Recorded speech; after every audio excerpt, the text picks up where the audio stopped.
Hey, what is up, guys? It's me, Alpha Babanovi, and welcome back to the channel. Now let's get right into it because I don't want to make this video too long.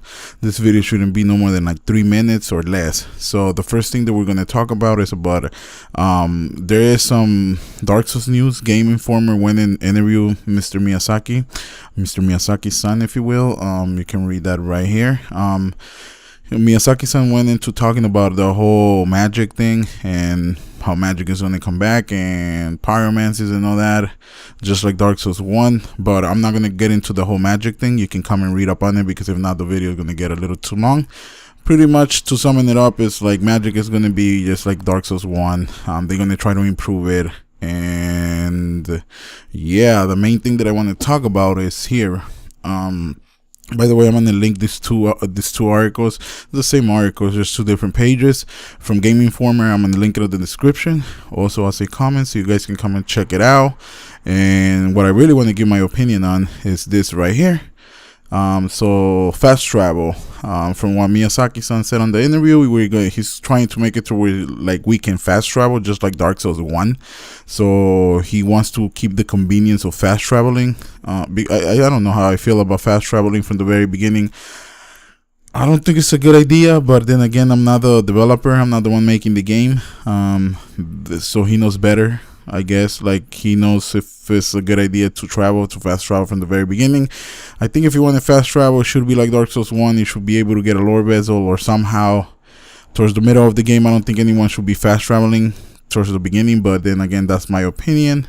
In Dark Souls 1, we were able to travel. In Dark Souls 2, we were able to travel from the very beginning. Okay, so on this one, I really don't know how to pronounce this word, but pretty much what it means is that you're going to be able to respect your soul level.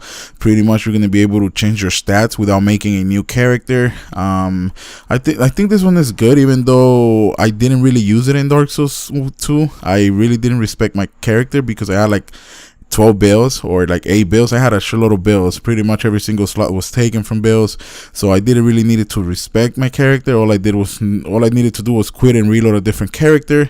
And I am pretty sure this is a translation. Like, they messed up on the translation because it says the soul vessel, and in Dark Souls 1 we never used the soul vessel to freaking to respect your stats.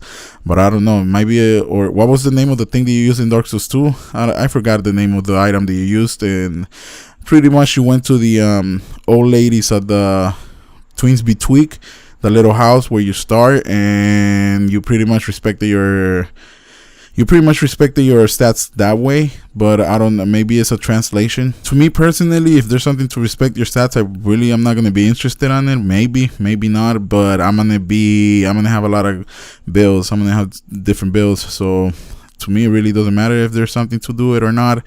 But if there's something, I guess it's a win-win for people that like doing that. Like I said, I'm going to have a lot of different bills. So I don't see myself using that feature at all. But hey, some people might use it, so I'm glad it's in the game. Okay, so now let's move on and let's talk about the New Game Plus.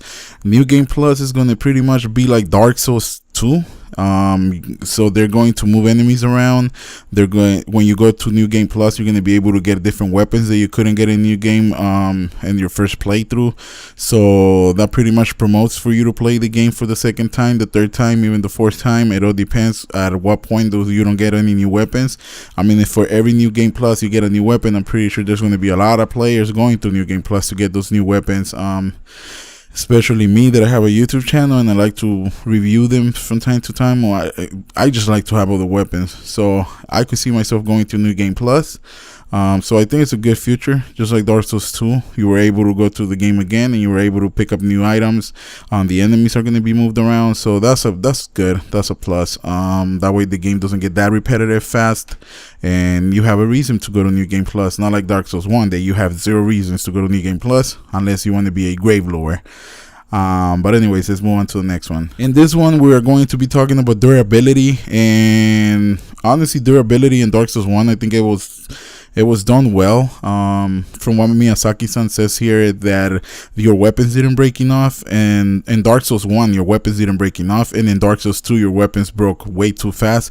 So he's trying to find a balance between that, so your weapons don't break too too much where it comes teaches to like go and fix them, or they don't break as often like in Dark Souls 1. So he's trying to find a balance. He's still tweaking all that. So pretty much in this one, he's talking about like if you're worried about that bell system the Bloodborne had, not to worry, because Dark Souls 3 is not going to have any kind of bells. It's not going to have anything like that. It's going to go back to like Dark Souls 1.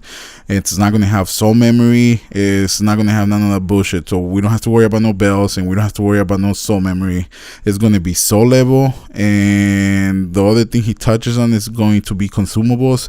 Supposedly from what he's saying here, that we don't need to worry about any kind of consumables, that you're going to pretty much have infinite, that you don't have to restock. Like, you know how if you ever watch my streams, I have to run and get green blossoms, I have to run and get red eyes. He's not talking about any green blossoms. He's talking about like red eyes. You don't have to worry about any kind of red eyes. It's like if you join that Dark Race Covenant, you pretty much have unlimited red eyes, because you get a red eye, the main red eye, and you can use that unlimited. So he's doing something like that where you don't have to use any consumables to invade. So it's going to be infinite invasions, which I think is really, really good, because it gets fucking annoying when you don't have no red eyes and you're trying to invade, and then you're like trying to hustle some, you're asking people, or like you're trying to go through the games in order to go buy some. Okay, so now let's talk about hidden walls. Hidden walls are going to be like Dark Souls 1. You pretty much have to like swing your sword in order for to break the wall, or for the illusion to go away. It's not going to be like Dark Souls 2 that you have to like get against the wall and spam X. He's getting rid of that. So it's going to be pretty much like Dark Souls 1.